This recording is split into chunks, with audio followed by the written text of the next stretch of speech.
Good morning, T Cells and T Squad. So listen, I only got a limited amount of time, so we about to jump right on into it.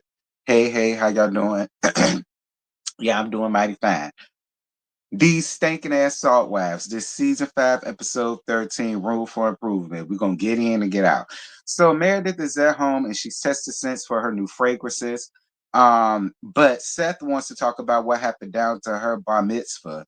And she sticks on what she said. It was supposed to be a religious event, but Angie came with hate and she's not down for it. Meredith, I'm not down with you in this narrative that you want to spin about Angie. All right. And I'm just going to be completely honest with you. I feel like anything Angie K does is always going to be scrutinized harshly by you because for whatever reason you choose not to like her. Now, you don't have to like none of them hoes. And I really wish that we would start normalizing that just because you have a couple friends in a group don't mean that you're gonna like everybody because that's not gonna happen. So I'm not upset at Meredith for not liking Angie K. What I don't like is how you allow little things to snowball and then you turn it into a much bigger issue than what it has to be. Is my thing with Meredith and Angie.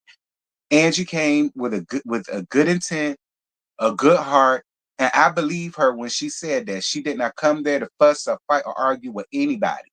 Brittany, punk ass, started all of that. Brittany, her and her tied, doll, delayed, listish, dry, stiff ass hair need to get the hell on.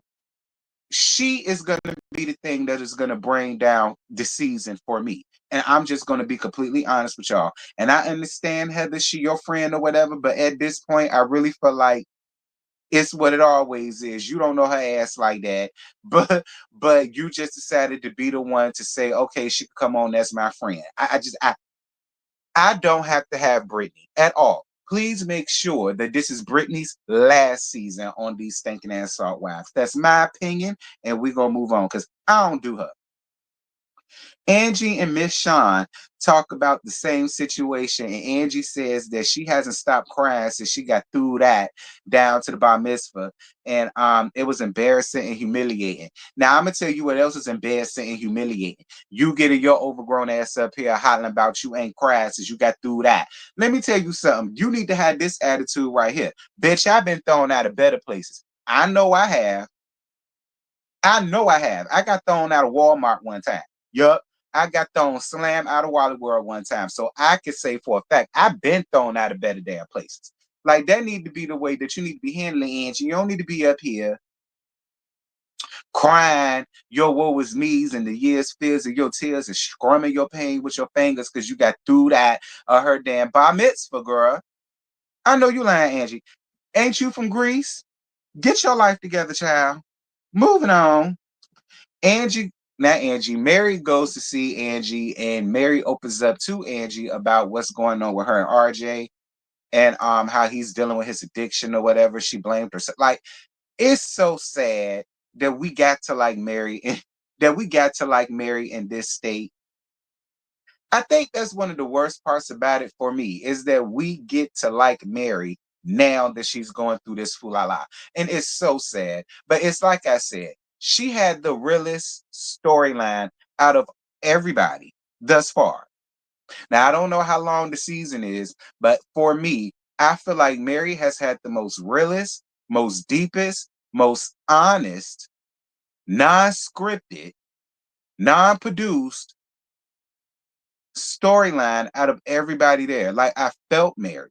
I felt Mary, and it's really sad that she blames herself for that. And a lot of times, parents they do the best that they can do, but you know, Sharon is gonna do what Sharon is gonna do.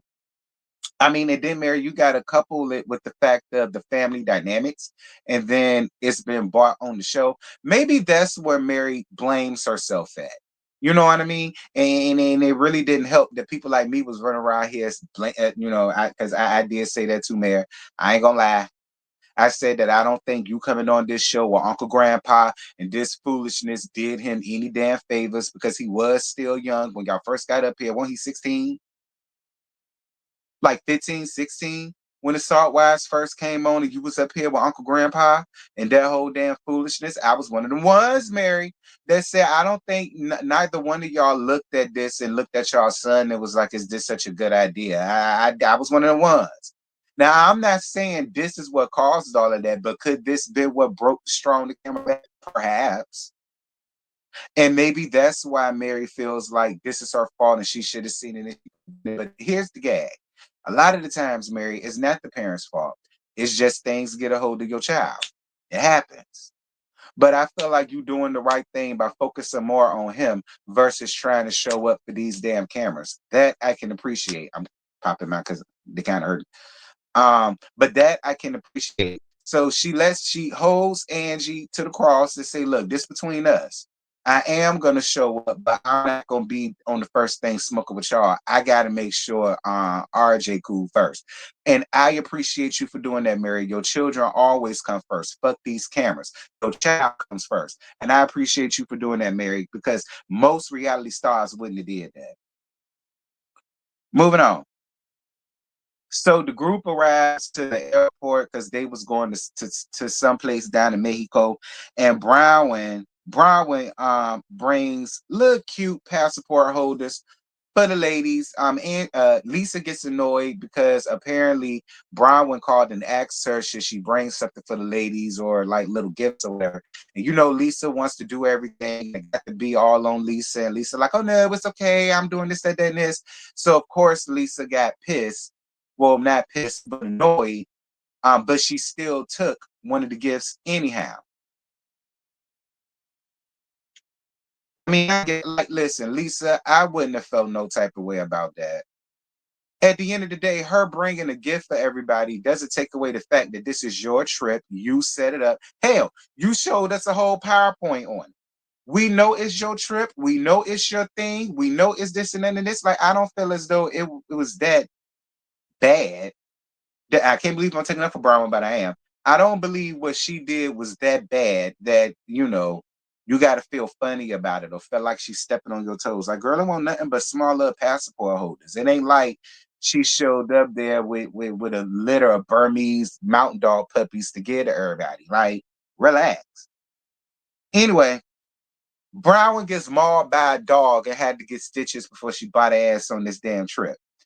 I'm glad you're good though, Brown. All right, and stay away from people, dogs. And when you see a dog, run. Don't be like most of y'all who want to hold your hand out like, ooh, the cute little puppy. That ain't no cute little puppy. All right, stay away from them damn dogs, Brown. What the hell was you doing that a dog was able to maul your ass left and right in the first? Because I don't want nothing to happen to none of y'all. Get it together, Brown. So Lisa sets the rooms up by who likes each other, and Brown feels snubbed because she's the closest to her out of everybody, and she's not in the room with her. She puts her in the room with Whitney and Angie K. And Whitney and Angie K ain't featuring her these days because she tried to throw them up under the bus. But here's what I want to explain to Angie K and Whitney. Oh well, don't get up here complaining about Brown and her antics now. Because when it was against other people, y'all didn't mind it. Y'all thought it was funny, including you, Whitney. You was the one eating it up and reveling in it. Now that it's happening to you, see, Nan ain't so funny no more, and Nan you ain't so fond of her. Why? She been messy. Stand up with her in her messiness. She was messy with everybody else. Now she was and it won't even that she was being messy. She actually told the truth with you and Angie K. Let's call a thing a thing. Being messy is her sitting around here adding things to it and taking things away from it. That ain't what she did. She told the damn truth. Now y'all hot with it. Don't get hot with it now. If she's telling the truth with everybody else, what make you think she ain't gonna do the same for y'all? Now y'all hot. I guess. But I will also say though this, Brown, yeah, Lisa got you real good. Yeah, she did. Mm, she did. Um, And I also agree with Whitney when she says that it's funny at how when you threw them under the bus to be closer to Lisa and try to be cool with Heather, nah, that she done kicked your ass up out the damn room and she don't really fool with you these days. Now you want to be around there trying to be buddy buddy and cuddled up and want to talk to them. I mean, I guess Bronwyn. Lisa tells Meredith about Bronwyn bringing gifts. I already talked about that. Girl, who cares? Um, Meredith asks, does she feel like she's something? Don't care. Um, Meredith tells her feelings about Angie. Meredith, please get over it with Angie. Like, first of all, Miss Shawn talked about Miss Burkeisha. Okay, girl, get over it. Miss Burkeisha is 24 years old. So it's not as if he talked about some child around there. Miss Burkeisha is 24 years old, probably 25 at this damn point. So honestly, Meredith, who cares? Miss Burkeisha is old enough to get Miss Shawn together. I already told you it ain't gonna be nothing but woman to woman combat. It's just gonna be two sissies cat fighting and clawing each other for a little bit, reading each other down for filth all over social media. Stay out of that. Okay, stay out of that. Like you sitting here acting like Miss Burkeisha 8 years old. Miss Makisha is 25 and getting dick down, honey. Like, get over it at this point. Like now, but like, and y'all know I like Meredith, but at this point, girl, let it go. If Miss Makisha fell away, she old enough to go and go and get Miss Sting together. Stay out of gay people shit. Moving on. Um, Meredith brings back Angie's gifts because they were shampoo and conditioner, and she can't use it because she's allergic to some of the ingredients in it. See, here you go, being petty. Now, Angie K didn't say not one thing to you. She was avoiding you, and she won't try to do none of that. But then you want to come with your bag of tricks, Meredith. Just saying. So, during the drinks, Lisa asks how the people enjoyed their rooms. Bronwyn speaks up that says how she was confused as to why she didn't get a room with her versus two people that aren't speaking to her. Like I said, Bronwyn, she got you right together, friend. You not exempt. Moving on. Um, Bronwyn and Lisa get into it. Lisa thinks it's about the room. Bronwyn says it's not that, it's about their friendship.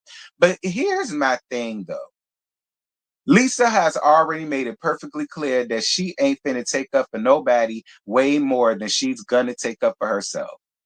And my thing is, if you cool with her and y'all been cool for over 10 years, I would think that you would know that about Lisa. Like you shouldn't even expect for Lisa to have your back about a lot of things because you friends like that and you already know how she is and how she operates.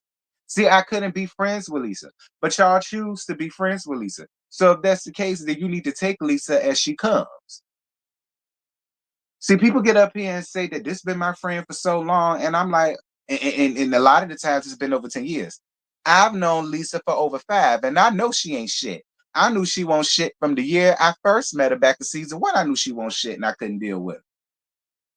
But y'all be friends with these people for over 10, 15, 20 plus years. Then y'all get on TV and they show you who the hell they been being. Now y'all so shocked when it happens to you. Like I tell y'all, if they can do it to other people, you're not exempt. Um,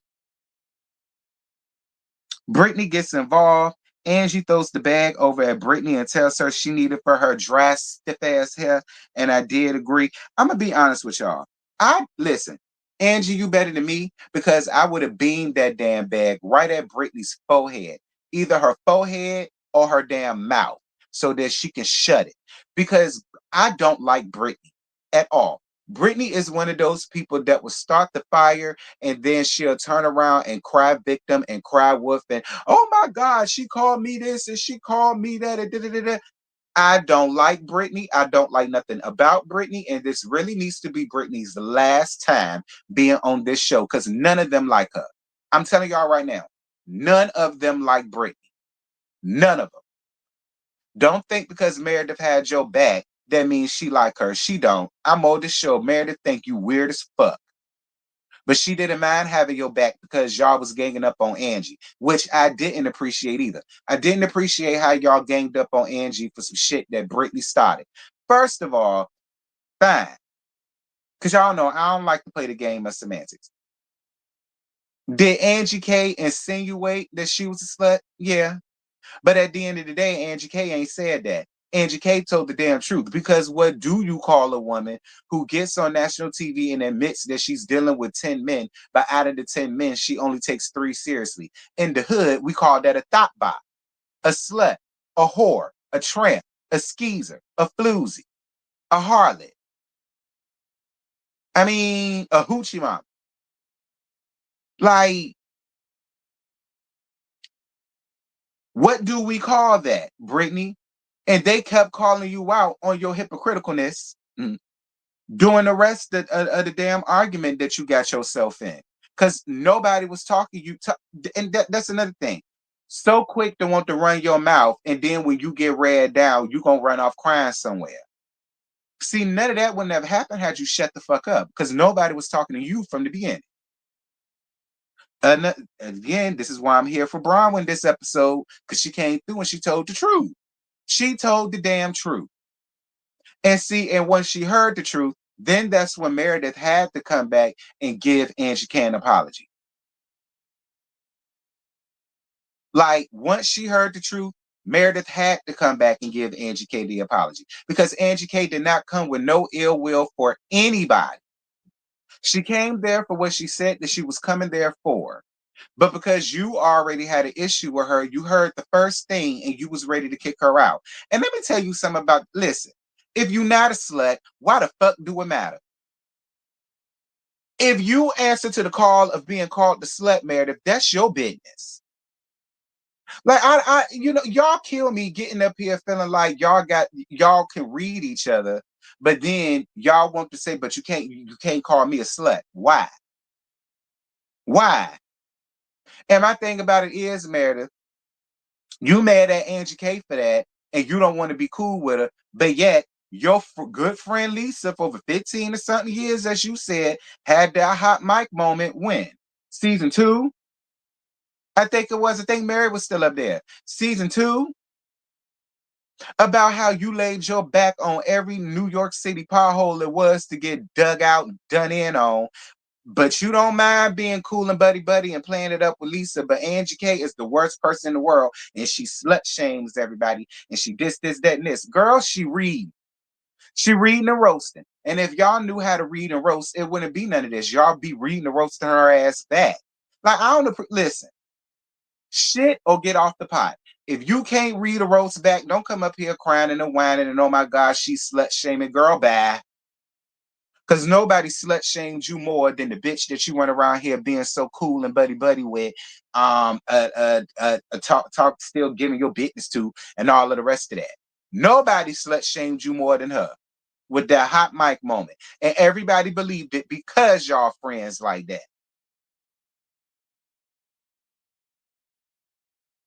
But I do appreciate you, Meredith, for giving her an apology, because she was owed an apology. She didn't do anything to you. She didn't come there to disrupt anything. She came there for what she came there for, to enjoy the experience, see what it was like, and have a good time. She came there to try to move forward. You still had an issue with her. You heard one thing from lying, crying ass Brittany, and then you allowed that to turn you into somebody that. Anyway, that's it. That's all. I ain't got no more. Y'all drop down. I told y'all this is gonna be real quick. Y'all drop down in the comments. Y'all let me know what y'all thought about last week's episode of these stinking ass Salt Wives. And I get to Love and Hip Hop Miami eventually. I gotta be honest with y'all. It's a lot going on.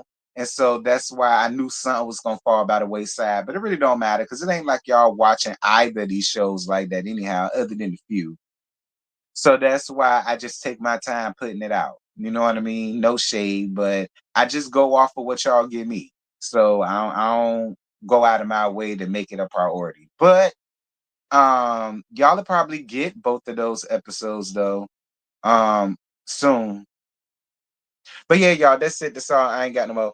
So until next week, I'll holler at y'all. Bye.